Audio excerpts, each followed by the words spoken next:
সারাদিন কাজকর্মের পর রাত্রে যখন আপনার মনে হয় আজ ভীষণ ক্লান্ত লাগছে বা টায়ার্ড লাগছে, তো সেই দিন যদি আপনি রেকি প্র্যাকটিস করেন বা রেকি প্লেসমেন্ট বা অ্যাটেনমেন্ট নেওয়ার পরে যেভাবে আপনাকে মাস্টার বলে দিয়েছে পয়েন্ট ওয়াইজ প্র্যাকটিস করতে, তো এই অভ্যেসটা যদি আপনি করতে থাকেন, দেখবেন আজকের দিনের যে ক্লান্তিটা প্র্যাকটিসের পরের দিনে কিন্তু অনেকটা কম অনুভব হবে।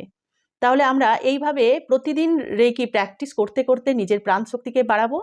আর দিনের শেষে যে টায়ার্ডনেস বা ক্লান্তি বা এনার্জি কম, এই এনার্জি কম হলে কি হবে, আপনি আপনার বাড়ির আশেপাশের লোকেদের সাথেও খারাপ ব্যবহার করতে থাকেন।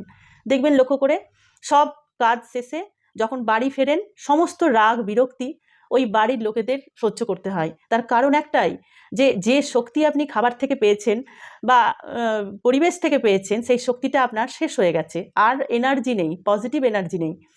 রেকি প্র্যাকটিস করুন প্রতিদিন।